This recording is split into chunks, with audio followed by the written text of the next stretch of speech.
Welcome everybody to tonight's meeting. It's an opportunity to discuss the really useful new book, Red Flags, A Reckoning with Communism for the Future of the Left, with its author, David Camfield, who we're really pleased to welcome. For many people of my generation had assumed that the debates about the nature of societies like the Soviet Union were becoming less relevant.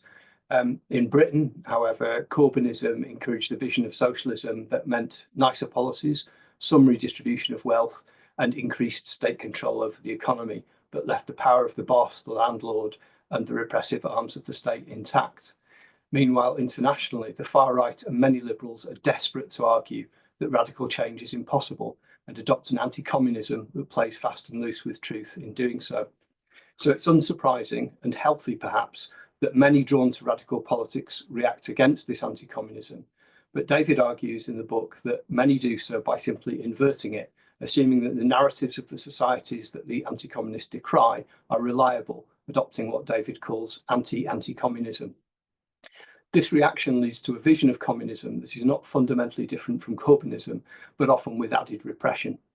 Instead, Red Flags invites us to use the tools of Marxism to understand those societies and revives a slogan from the 1960s that the communist world is not communist and the free world is not free.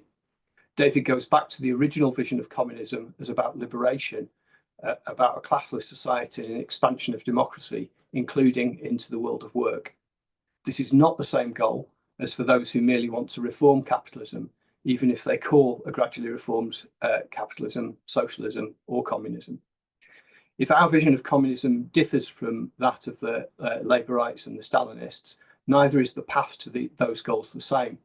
As an example of what we might call actually existing socialism from above, David quotes the Communist Party of Canada, who want to use elections backed up by popular mobilisation to, in their words, tilt the balance of power in society towards the working class and its allies. Later in the book, David approvingly quotes Maurice Brinton's 1967 As We See It, which describes meaningful action for revolutionaries is whatever increases the confidence, the autonomy, the initiative, the participation, the solidarity, the equalitarian tendencies, and the self-activity of the masses, and whatever assists in their demystification. Sterile and harmful action is whatever reinforces the passivity of the masses, their apathy, their cynicism, their differentiation through hierarchy, their alienation, their reliance on others to do things for them, and the degree to which they can therefore be manipulated by others, even by those allegedly acting on their behalf. So these are quite different views of how we get to where we're going, as well as to where we're going. Supporters of what they call actually existing socialism acknowledge that these states haven't reached communism, but claim that they're in transition to it. And David's book asks, were they, using 4 key questions. Firstly, were social relations changing in ways that meant that the arrangements bred by capitalism and other forms of class society were starting to be replaced with new ones, with the potential to eventually flower in the withering away of class division, markets, and state power? Secondly, was there direct control by the people of the whole administration of the community? Thirdly, was there what in the early 20th century was called industrial democracy, in other words, democracy at work? And finally, were freely associating producers at least starting to implement democratic economic planning to replace the regulation of production by markets and other forces? The book looks at the former Soviet Union, China, and Cuba, and argues that none of these, apart from a brief period at the start of the Soviet Union, were in transition towards communism. Now, this has implications for everyday politics, for example, in our attitudes to the struggles of people in the countries that call themselves actually existing socialist, to attitudes to inter-imperialist rivalry, what is sometimes called campism, and to democracy within our movements of all kinds. In my view, perhaps the most original part of the book is in chapter 8, where he describes what he calls an anti-Stalinist communist tradition forced into existence by the experience of Stalinist or actually existing socialist states. The word tradition is often used to refer to the lineage many Marxists draw from their own views back to Marx, with renegades of every variety branching off along the way. Red Flags, however, argues that anti-Stalinist communists share a common broad vision of human liberation and its achievement through working class self-activity. So this tradition includes pro-Bolshevik communists, including Trotskyists, but also anti-Bolshevik communists and anarchists. Though David, like myself, comes from a political background that described the Soviet Union and other Stalinist states as state capitalist, he argues that the different currents within anti-Stalinist communism are engaged in a shared project of fighting for human liberation. Despite important differences, we can fruitfully learn from each other and from some beyond that tradition who are interesting things to say about, for example, oppression and colonialism. Red Flags ends with a hopeful call to action for involvement in workplace and community organising, while practicing what Rosa Luxemburg called revolutionary realpolitik, fully engaged with the messy reality, while always helping those we are working with to take the next step towards the revolutionary horizon. Thanks, Ian. That was really great summary, and thanks to David for writing the book. I really enjoyed reading that in the last few weeks. And while I was thinking about questions, can you tell us why discussing actually existing socialism and Stalinism matters now in the current moment? I think there are a number of reasons why this is important, and the first is that the so-called actually existing socialism, which is just the term I use as a shorthand to refer to countries like the USSR, China, Cuba, and so on. This was a term that was used by many of those societies' official institutions to describe them, but I just use it as a simple descriptive shorthand. In those kind of societies, the oppression that people experience has bred a real aversion to communism with a small c, again, by which I mean the idea of a classless and stateless society of freedom. And so the historical oppression inflicted on people by this way of organizing society is a problem for those of us who are committed to a liberatory alternative to capitalism today. So that's one reason. I think there's also a way in which the whole experience and the political tradition associated with it has contaminated anti-capitalist politics. And in the book, I quote from a historian, Vladimir Tikhonov, who talks about when people think about the alternative to capitalism being something that looks like so-called actually existing socialism, this narrows the breadth of the revolutionary imagination, leading those in conflict with the really existing capitalism of today to imagine a better society of tomorrow, chiefly along the lines of the much flawed, quote unquote, really existing socialism of bygone days. And I think at the heart of the problem is the idea that these kinds of societies are defined above all by the state's ownership of the means of production, and the idea that simply because of the state ownership of the means of production, they are in transition to communism, right? So that was, even though there was absolutely no democracy, so democracy becomes at best an optional feature of a society in transition towards a better future. And I think this marginalization of democracy has real political implications for how people act and organize in the here and now. And then the last thing I'll just say, it matters because there's a specific ideology which became the dominant ideology of these societies, and then was exported globally. It became a very influential ideology on the left internationally. That's the ideology of Marxism-Leninism, which of course we could talk about in discussion, but it's not simply the ideas of Marx and Lenin, but a particular ideology that developed in the 1920s, I would argue, in the USSR as the ideology of what was becoming a new ruling class. So I think all of those things make these questions live ones for us today. Many anti-Stalinist communists would agree that Russia had a workers' revolution in 1917. Was it ever on the path to communism? And when do you think it left that path, and why? Right. Okay. So I do think that the Russian Revolution in 1917 was extremely important, and that it was a social revolution that didn't just overthrow the old monarchy, the semi-feudal regime of the Tsar, but also opened the path towards a transition beyond capitalism. So the way I think about it is, I think it opened the door to a transition towards communism, but it actually didn't.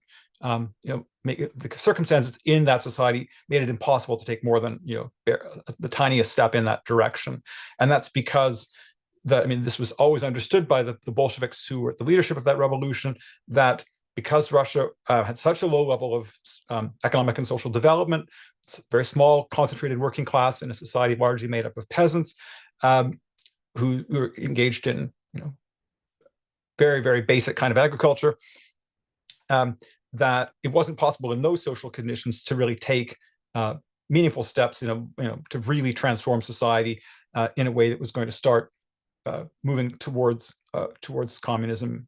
And so the understanding was the revolution would have to be rescued by revolution internationally. It could begin inside the Tsarist Empire, but it would have to be relieved by revolutions in more advanced capitalist countries. But those revolutions were not successful, which we could talk about.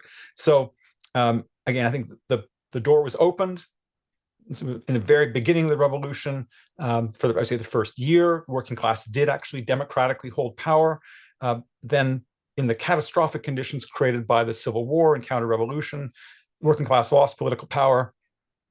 And what I call a surplus extracting state of proletarian origin, which I realize is a bit of a mouthful, came into existence. And over time, the revolutionary leadership through the 1920s became more and more like a new ruling class in the isolated conditions of that society. So, and by the end of the 1920s, I think the counter-revolution had succeeded in a historically original form, what we could call a modernizing counter-revolution that stamped out the remaining embers of the revolution, and there was then a new ruling class in place that took the society in a different direction, talking the idea of a great break, which was understood or talked about as building socialism, but it was really an crash industrialization and modernization program carried out by the state, in a way that was totally historically unprecedented.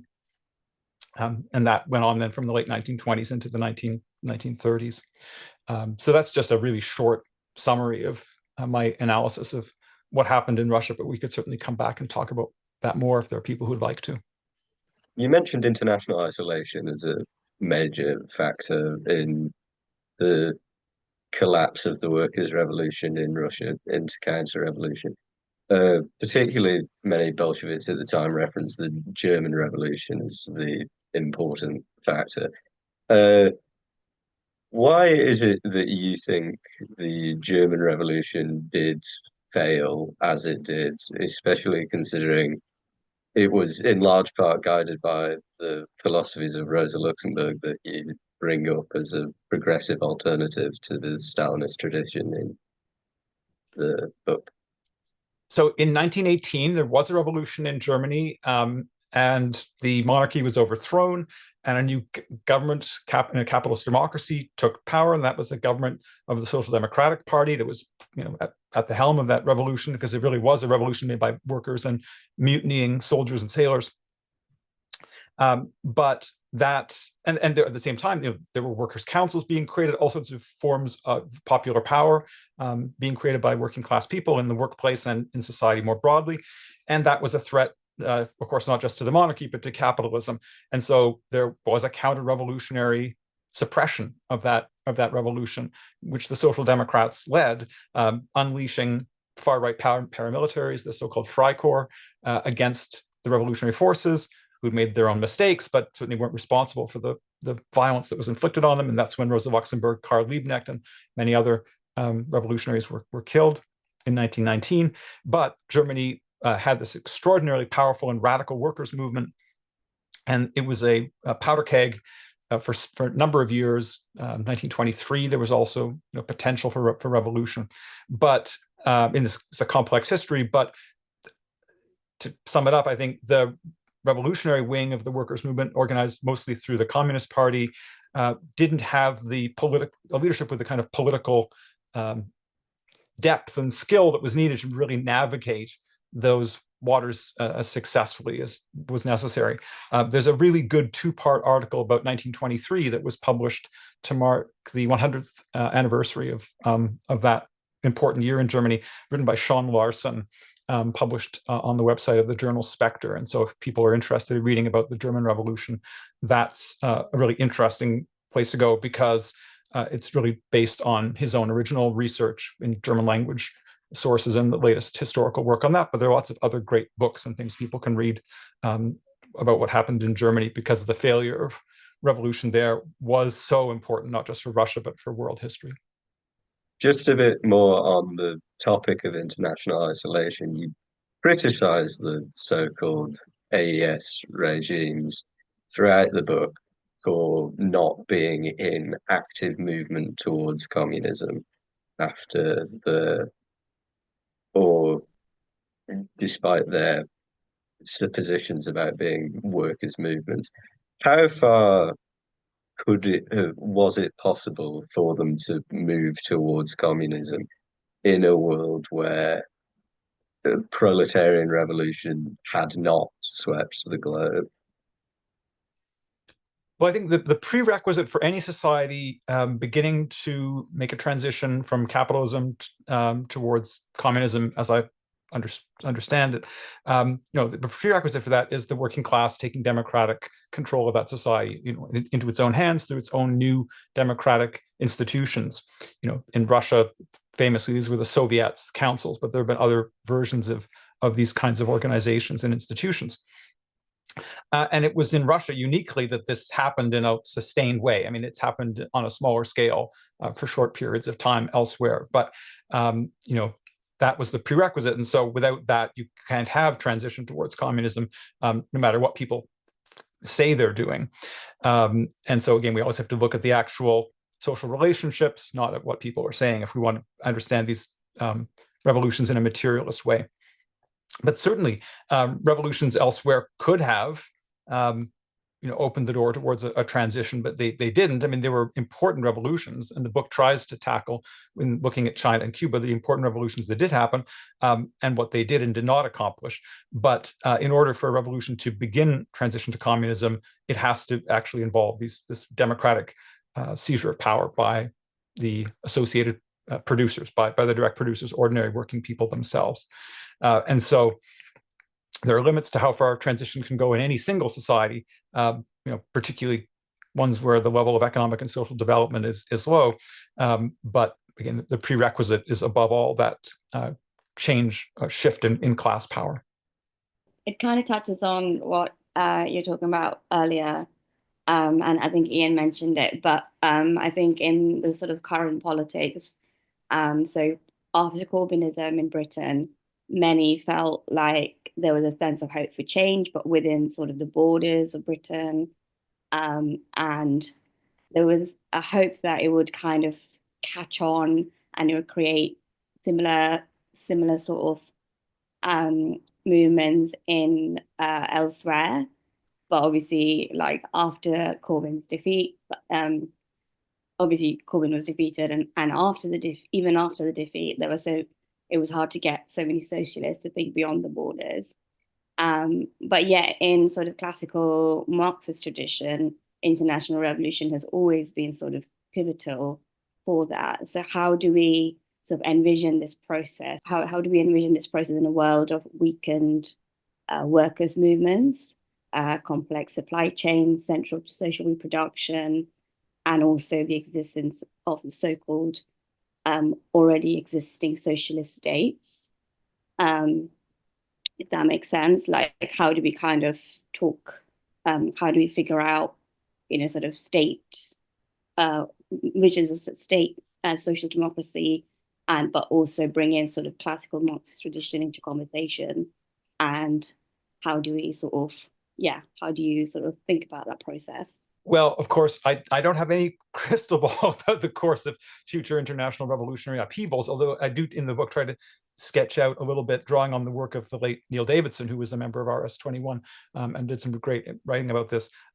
Some of the things he had to say about international dynamics of revolution and the way that these things typically happen in a kind of an international sequence. So you can look at, for example, the Russian Revolution as part of an interconnected process that included the Easter Rising in Ireland in 1916, and then the wave revolutions that followed the Russian Revolution, and so on.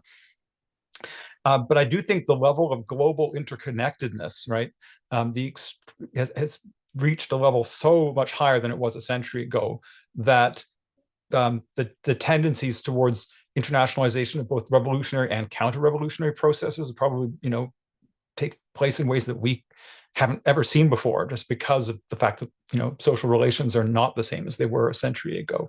You can even just look at things like, this is a very different example than talking about revolution, but look how under Donald Trump in the US, how fast Trump has had to shift away from some of the tariff policies that he's been trying to pursue because of the way that bond markets responded, because of the global interconnectedness of capitalist supply chains and so on. And that just is a tiny sort of a symptom, I guess, of this kind of global interconnectedness. So, simply the awareness of revolution happening in one part of the world would be communicated in a totally different kind of a way if you actually did have a workers' revolution take power somewhere. Totally unlike anything we've seen in the past. So I'm not sure if that really gets at what you were wanting to have me say something about there, but I do think that we need to pay real attention to that kind of interconnectedness of social relations and of communication. And when we think about these things, the speed then in which revolutionary processes and attempts to break them with counter-revolution would play out, I think would be really accelerated. So also when I was reading your text on Cuba, you talk about how capitalist development in Cuba had, despite many harmful features, already turned most people into wage workers and generated productive forces in Cuban society. But can you talk a little bit more about why workers didn't come to lead the revolution, and what are the implications for workers not leading the revolution? Yes, to understand what happened in Cuba in 1959, 1960, we actually have to go back to the 1930s in Cuba. It was in 1933, there was actually a revolutionary upheaval in the country with the working class. It played a more central role than it did later in 1959, a more active and central role. But that was a failed revolution. And from the mid-1930s on, the Popular Socialist Party, which was the original name of it became the Communist Party of Cuba later on. From the middle of the 1930s, it, like communist parties elsewhere in the world, pursued a so-called popular front line of politics, which involved trying to build an alliance that would stretch between the organized working class through other sectors of society, all the way to the so-called progressive wing of the capitalist class. And this led in Cuba, the official communist movement to support the Batista dictatorship, which was the one that was ultimately overthrown in 1959, 1960. And the way that party had become involved in corrupt Cuban politics really discredited it in the eyes of many democratic and other militant fighters for change in that society. And so I think the defeat of the revolution in 1933 and then the damage that was done to the workers' movement, the way that it came under the control of quite conservative union officials, and the way that wasn't challenged but was in fact perpetuated by the main force on the left, the communists. Those are background things that need to be understood to understand how the Cuban Revolution that did happen in 1959, why it played out the way that it did. There were no political forces of any significance in Cuban society that were actually fighting at the end of the 1950s for socialist democracy, for working class people, both rural and urban, to take power into their own hands, unfortunately. So in chapter 2, you quote Rabinovich, I believe, saying that the Bolsheviks, quote, had to transfer themselves from rebels to rulers without a benefit of an advanced plan. And then further remarked that the Bolsheviks had never thought they would find themselves governing. Should communists today have a clear plan of a revolutionary government or lack thereof, or what forms of worker power might look like institutionally ahead of a revolution? And what do you think such a system might look like? So I don't think we can have any kind of blueprint, in the sense that the key thing about a social revolution that would open up the possibility of a transition towards communism is that it would involve the creation by ordinary people themselves of all sorts of new forms of popular power, new forms of democratic control of society that would establish what we could call socialist democracy. An old term that used to be used for this a lot was a worker state. I think there's some problems with that because that term doesn't capture the way that these forms of democratic rule are really a kind of a semi-state, not a state in the way that we would usually understand it. But this is also what Karl Marx talked about, using language that now is very dated as the dictatorship of the proletariat. Back in the 1800s, the word dictatorship did not mean what it came to mean later. So I don't think we can have any kind of blueprint because the institutions would have to be created by the people making the revolution themselves. But I do think there are some important things that people should learn from the Russian Revolution and experiences since then about how the absolute importance of having the democratization, not just of political and economic life, but the workplace as well, other kinds of social institutions, so-called civil society, the importance of multi-party democracy. It's not in any way the case that you can limit, political organization to a single revolutionary party.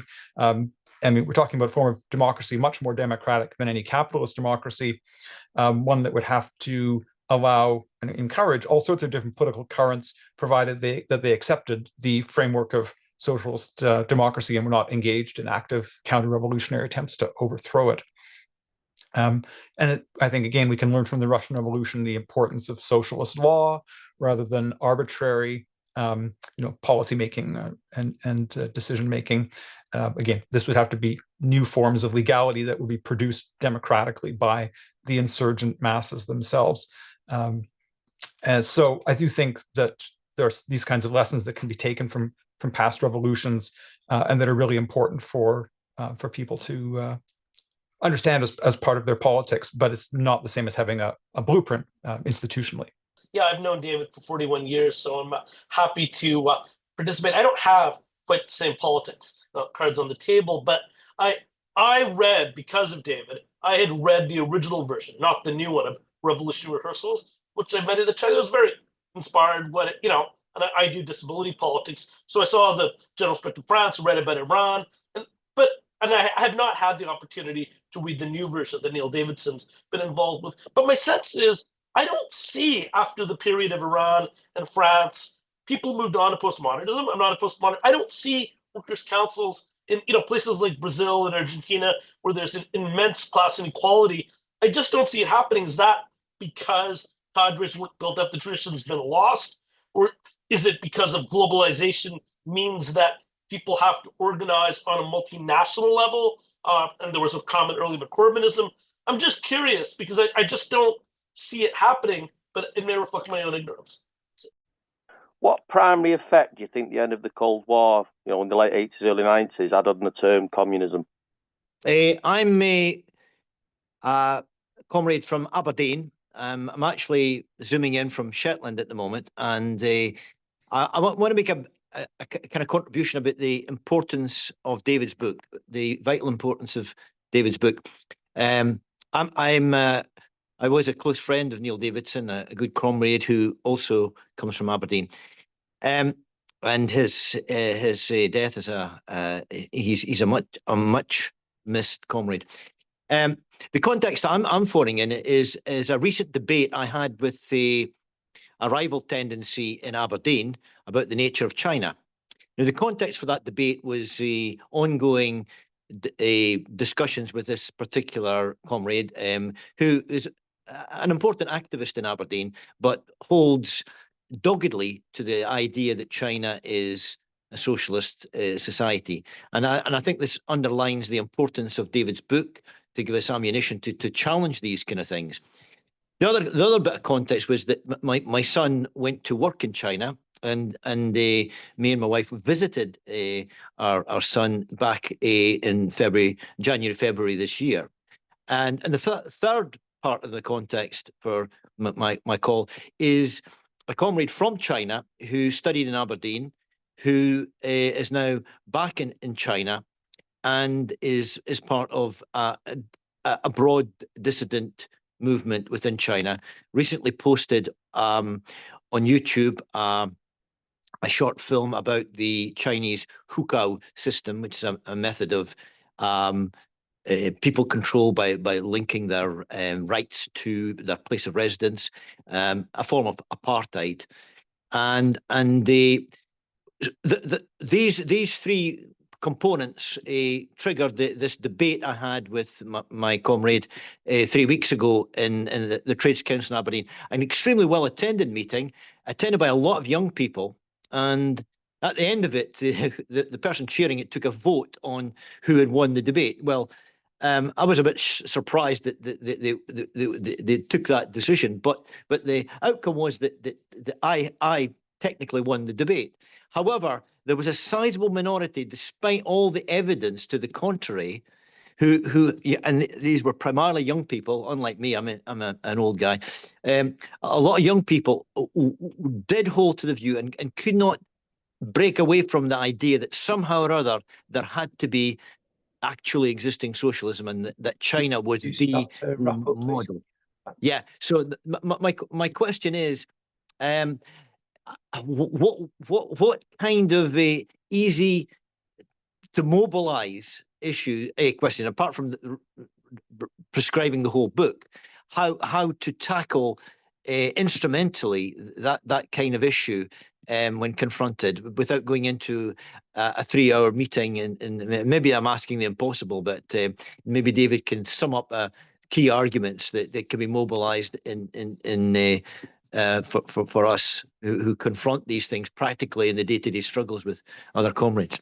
So just maybe to pick up on the last point about China, I mean, of course, it all depends on who one's talking to and where they're coming from. But I mean, starting today by encouraging people who I would say have illusions in China to look at the relationship between the Chinese state and Israel would be an important place to start for people who are involved in Palestine solidarity, or who really clearly know which side they're on in the case of the Palestinian struggle.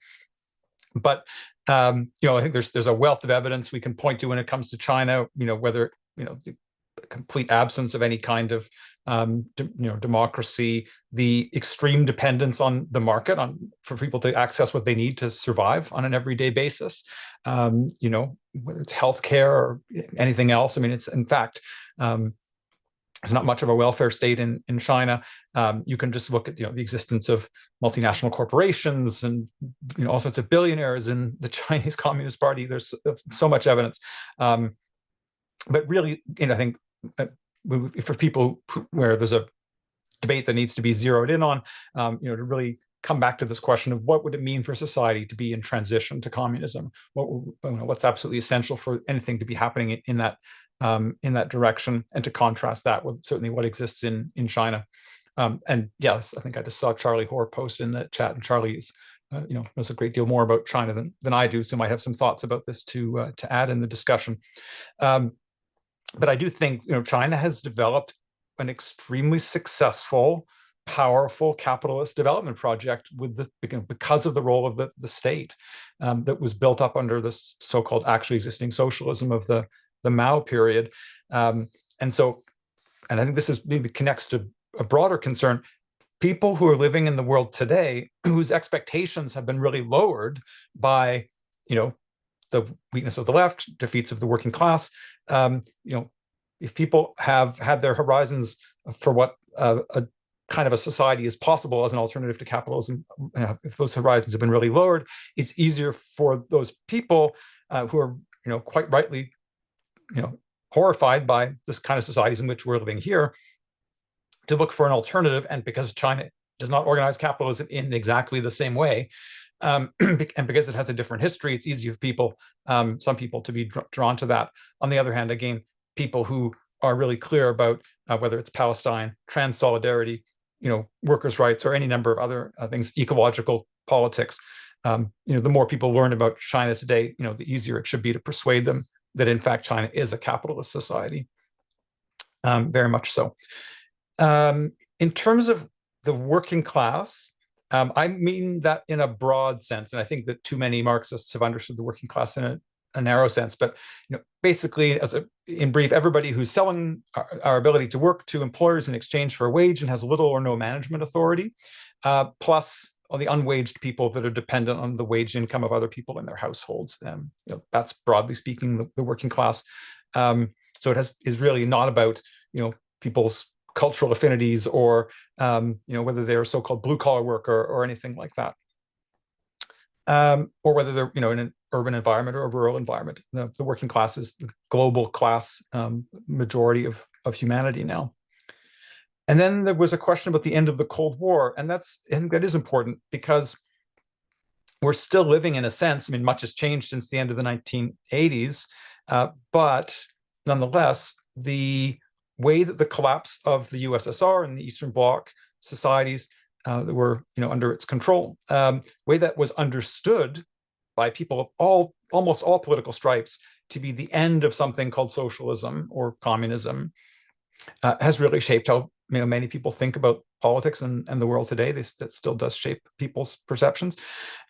This idea that what happened was what it meant was the so-called end of history, the idea that capitalism was the culmination of human development.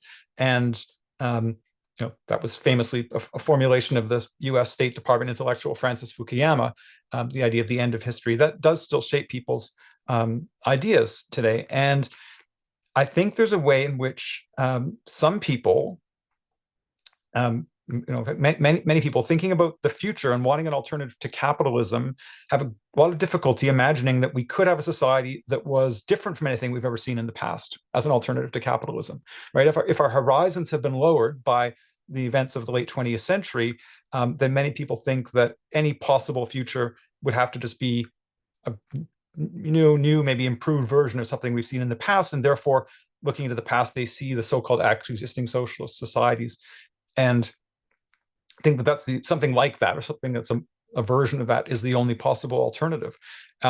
There's a really great essay by Barnaby Rain, which was published on the website and in the journal Salvage, called "Left Fukuyamaism." It's a bit of a mouthful, but I think he did a great job in that essay of pinpointing some of these questions in terms of how the moment of history that we're living in affects people's understanding of these things, and unfortunately creates some of the appeal of Stalinist politics and more broadly what we could call campist politics.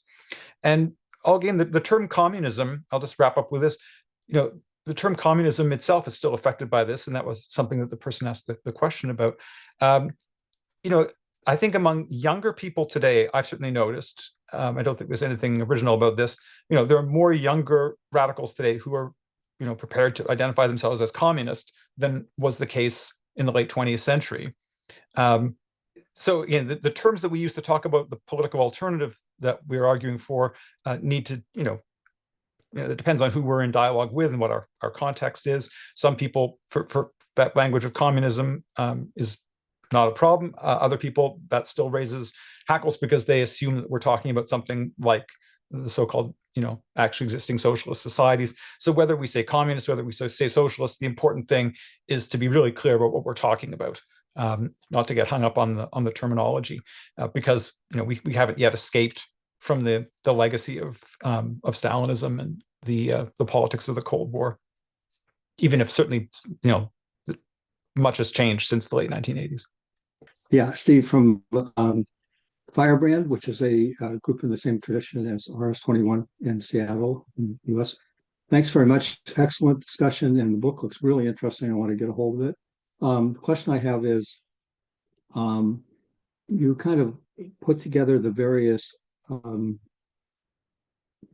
groups that are in favor of real revolutionary democratic socialism, but those groups, like the anarchists, the Bolsheviks, and the anti-Bolsheviks, Marxists who are there, but they did not necessarily see themselves as part of the same tendency, as far as I understand.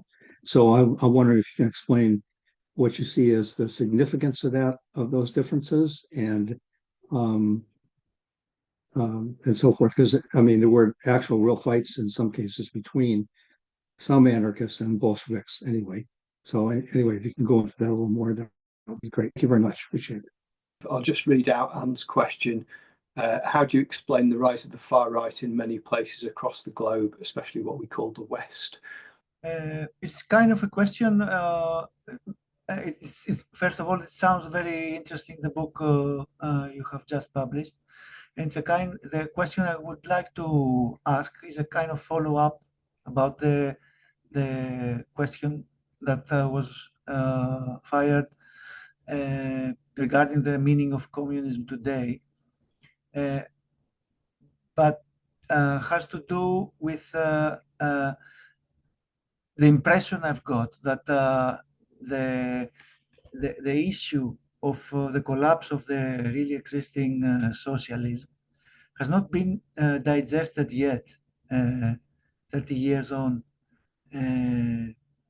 from the left. And there is a kind of baggage that it carries with it, which has to do with a strange equation that communism equals Soviet Union equals Marxism equals totalitarianism. And this, as long as this equation is in place, the outcome of the propaganda or the conflict of the Cold War,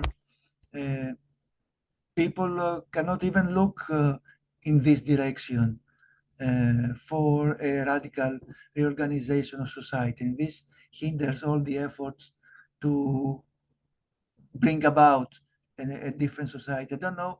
I would like to ask, do you have this feeling that the outcome of the historical event of the collapse of the Soviet Union has not been digested yet?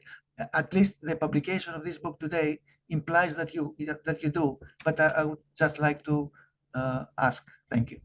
I wanted to pick up on, it actually kind of follows on from the question that Steve just in that idea that anti-Stalinist socialists have a common interest and a kind of common tradition or perspective with anarchists and other kind of tendencies, given our commitment to freedom, which can be contrasted with the often state-centric perspective of like official communists and left social democrats and what have you.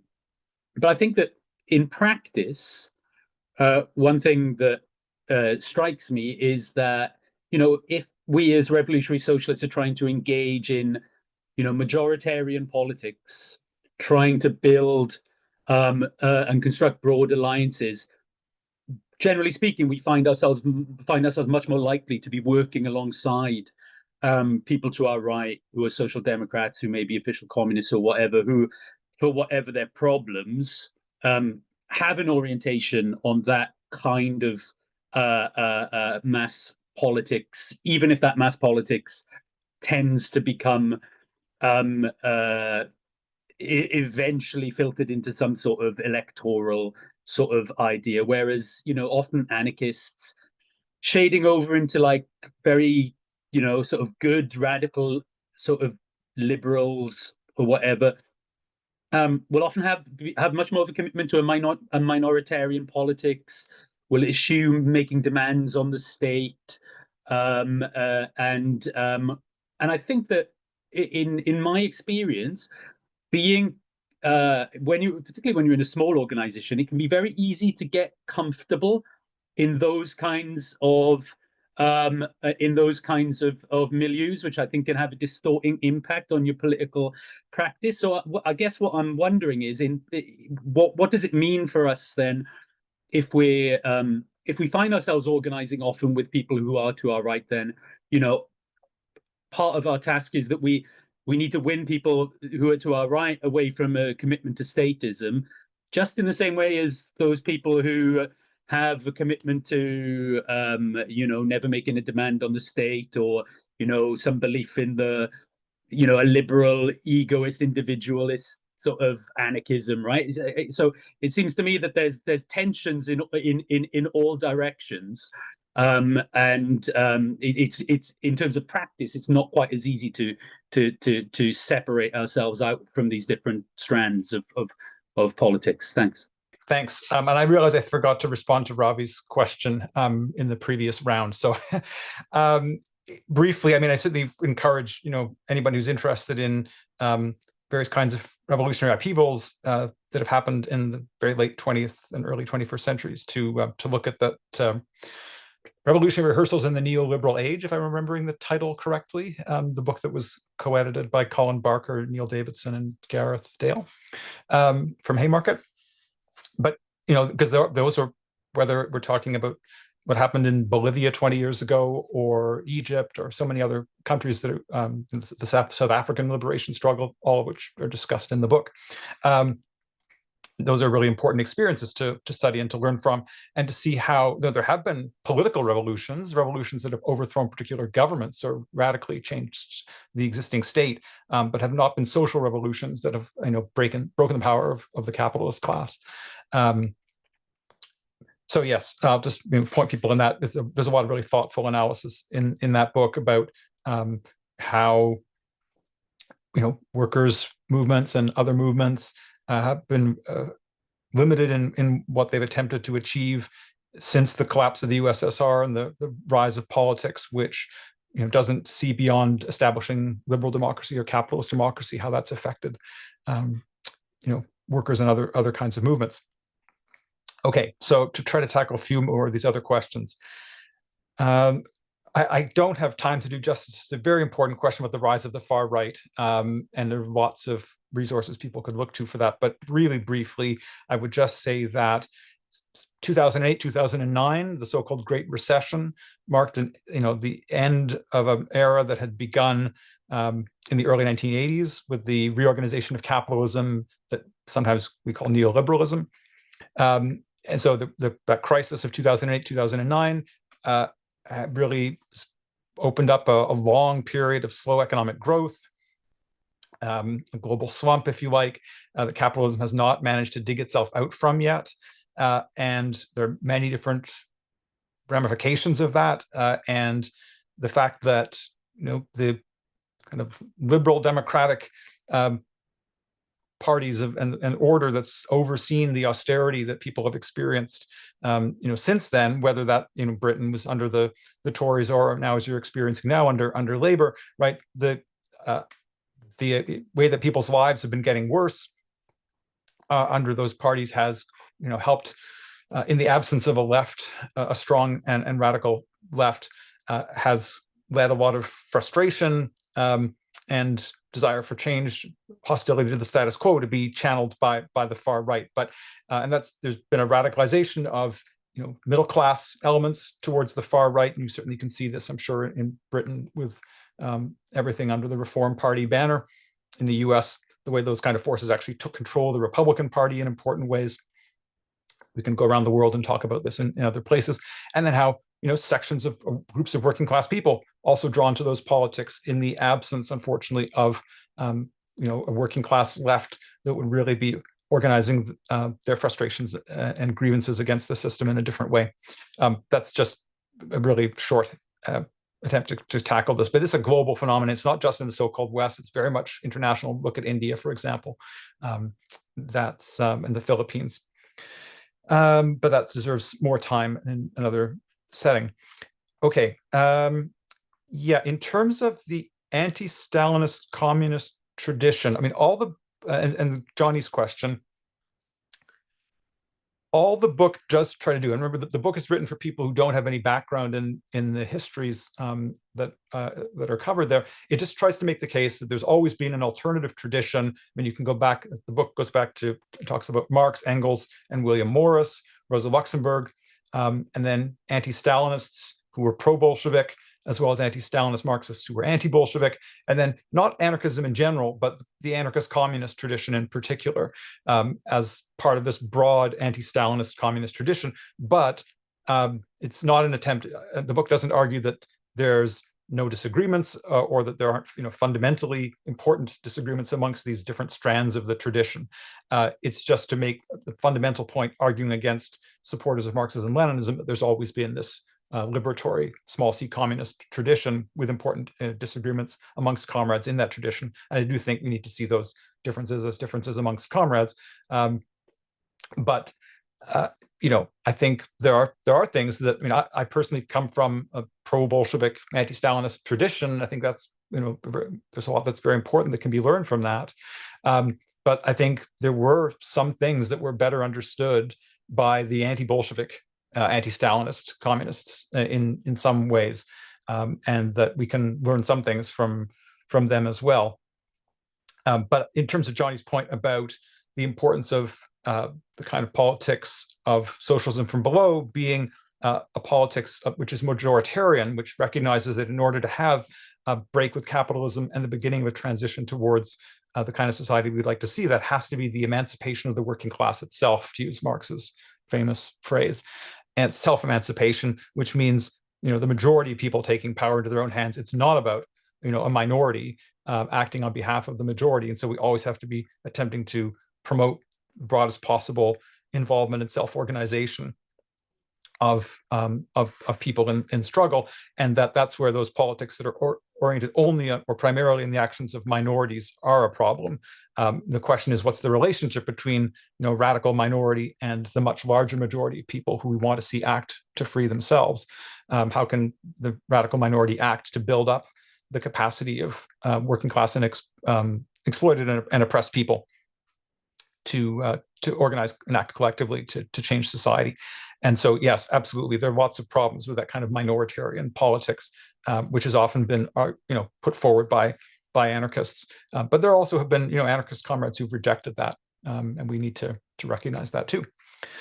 And then I guess finally, just on the point about communist politics today and the collapse of the USSR and whether that experience has been, I can't remember what the word that was used, digested adequately. Well, I think maybe it's been digested, but digested badly. Lots of people have drawn, the wrong conclusions from the collapse of the USSR, right? Whether that's seen as the proof that there's no alternative to capitalism, and so all that can be hoped for is major social reforms within the limits of capitalism, or whether you get the argument from some Marxist-Leninists that the USSR was betrayed, and it was deviationists, revisionists from true Marxism-Leninism that were responsible for the collapse. Those are, I think, really mistaken understandings of what led to the collapse of the USSR and similar societies. So that's why we need to go back to some of these debates that some of us thought perhaps were no longer important in order to actually talk about the future. It's not about talking about the past for antiquarian reasons or something like that. It's because there are so many political implications for the future in that, and in how we understand that experience. You've got another question in the chat from Kate. How do you understand communist transphobia and social oppressiveness through your book's lens? David, so in your book, you argue that the neoliberal offensive has seen the defeat of what you describe as the end of the classical workers' movement. So you say that, so you quote, what no longer exists almost anywhere are configurations of workers' organizations with a strong relationship to at least a small but significant minority of the class that affirm a commitment to the creation by workers of fundamentally different society, end quote. So should we expect that whatever might come to replace it will need new ideas, strategies and theories for bringing about socialist revolution? And how should we be careful to not throw the baby out the bathwater? So so in other words, what should the alternative communist tradition look like? The rise of far right populists around the world has seen politicians like Trump, Modi, Farage, Le Pen in France, Bolsonaro mixing a very particular form of economic nationalism with Islamophobia, with a very natalist approach towards restricting women's participation, and almost always invariably within that mix, transphobia. And one of the people who's never added to that list but ought to be is Xi Jinping. And I think one of the reasons that people still talk,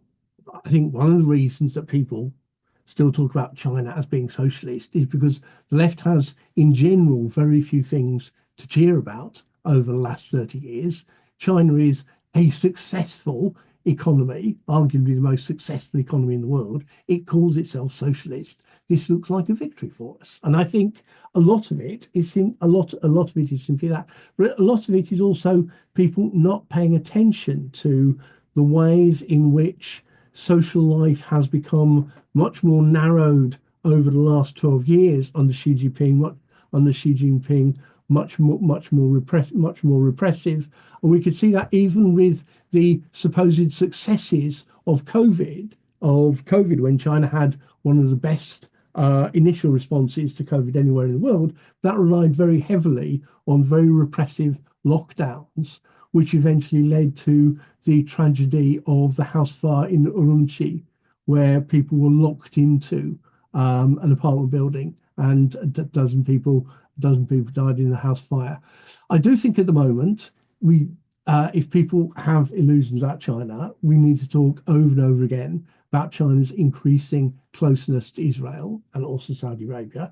But one of the other ways of widening out that argument is to talk about what China has been doing in Xinjiang with the repression of the Uyghur minority, because there the Chinese Communist Party has explicitly drawn on the rhetoric of the global war on terror, the rhetoric of Islamophobia that's used by the right elsewhere in the world to talk about terrorists, to talk about backward Muslims, and to engage in a wholesale repression of Muslim culture, Muslim everyday life. And the reality is that you cannot properly defend people against Islamophobia in the rest of the world if you excuse it or you argue it away somewhere else. And I think this has to be ultimately our argument. I'll finish on it,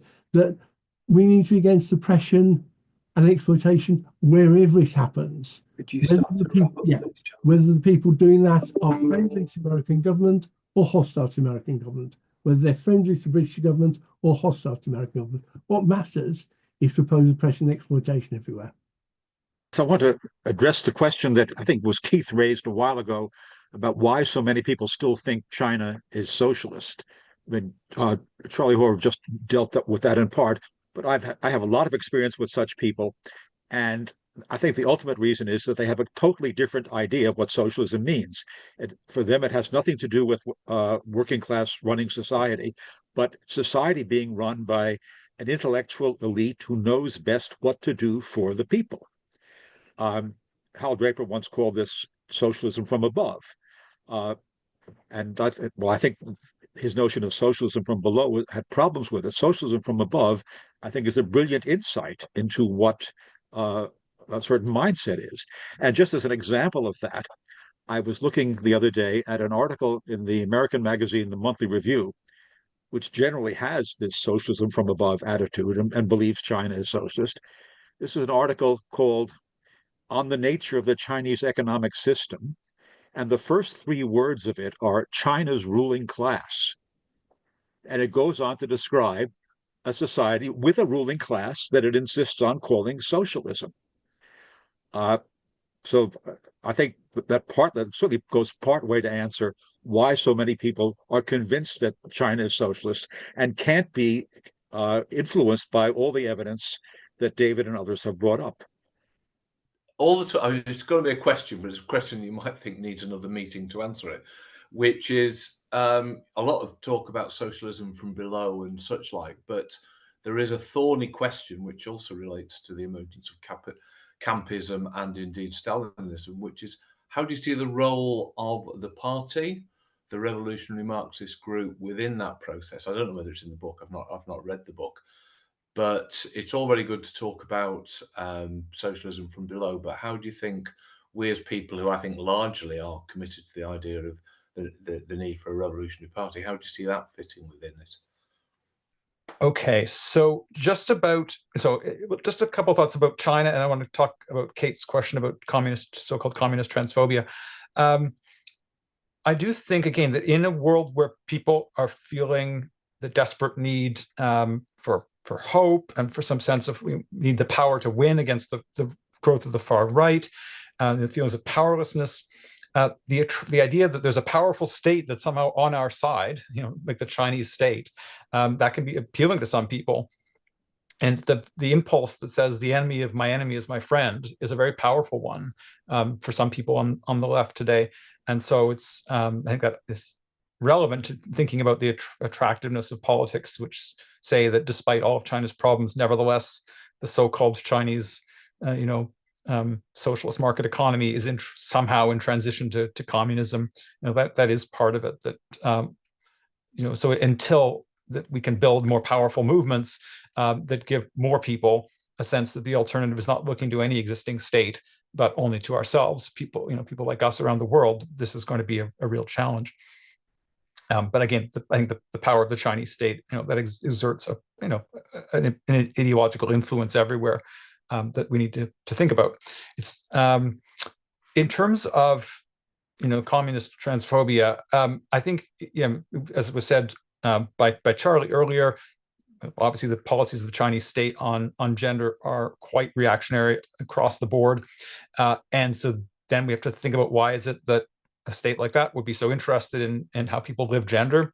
And then that brings us to some of the insights about that have been offered by the kind of Marxist feminist theory, which we can call social reproduction theory, understanding how in the ways that states are not just the Chinese state, but very much the British state and lots of other states and capitalist states in general, are very concerned with how people produce themselves and reproduce themselves from one day to the next and from one generation to the next, because they depend on people to produce labor power, which is going to be employed. And people have to be able to do all that in a way which is seen as sufficiently orderly by those who are actually making decisions in the state. And so there's certain ideas about certain ways of life that are considered acceptable and so on. And so gender enters very much into it, gender policing. And so, one element is that, of course, the influence of China on some sections of the left means that's still there. But more broadly, the Marxist-Leninist tradition, had very conservative politics on gender, which often overwhelmed the better feminist politics of in the socialist tradition because of the influence of the USSR. The counter-revolution in the USSR was a counter-revolution on the front of gender as well as on the front of class, and the imposition of elimination of access to abortion, medals for motherhood, all the kind of natalist policies, very socially conservative gender politics under Stalin and his successors, and that reproduced itself. That was influential through Marxism-Leninism on all sorts of people. So that's something which also influences politics for people today who end up identifying with Marxism-Leninism. And so then just this, I guess, maybe brings me to the question of the end of the classical workers' movement and the alternative communist tradition. And here, and I've written about my attempt to think a little bit about the end of the classical workers' movement in an article that was published on the website of the journal Salvage. But I think that if hopefully we will see in the future a revival of workers' movements in a way which is quite different than what we've seen in the past. It would inevitably be in important ways different than the movement that took shape in the 19th century. And so then the question for the alternative communist tradition is to be able to retain all that's living from the best of the tradition, and then to integrate into it all sorts of new lessons that are learned from more recent struggles, and not just any ideas, but ideas that have actually arisen from movements and struggles and have proved themselves to be really helpful in guiding the struggle in the future. So it's about getting the balance right between not throwing out ideas about strategy and tactics from the past, but also not clinging to them in a kind of a dogmatic and fossilized way, which unfortunately I think too much of the Marxist left does.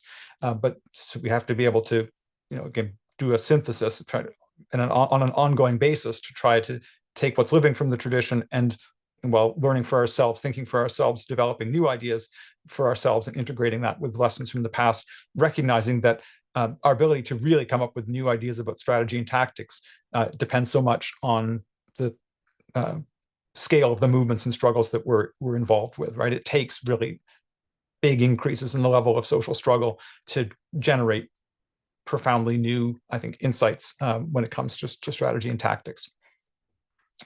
And then lastly, just on the question of the party, I think, and the book doesn't really get into this, but I do think that political organizations are a necessary ingredient for successful social revolution. And so people who are supporters of socialism from below or small c communist politics today do need to be building political organizations, but there's a terrible problem in the way that that's often done by, I think, staying within the straitjacket of what gets called a Leninist tradition, or you can call them a micro-sect approach to this, to kind of take a model of organization that was developed in the Communist International after the Russian Revolution, the Communist International being the international organization, federation organization of revolutionary parties led by the Bolsheviks. But the particular model of party organization developed in the very early 1920s, taking that model and then just trying to approximate it to take much smaller organizations and to try to organize them along those lines. That's often talked about as if it's Leninist party building, but I think it's not, and it's a fundamentally unhelpful way. I think people need to come up with new approaches to how to build socialist political organizations in the context that we find ourselves, and with the horizon, or part of the horizon being, then absolutely the need for much larger new political organizations. But these are not going to be created. We're not going to get closer to that, I think. In fact, we're going to set ourselves back, as you have much experience with in Britain, of socialist organizations trying to organize themselves along those sort of micro party lines, without any sense, or not nearly enough sense of humility and recognition of really how small we are in relationship to the size of the working class and how much there is to learn. So pro-party, yes, but not in the way that that's often understood by Trotskyists.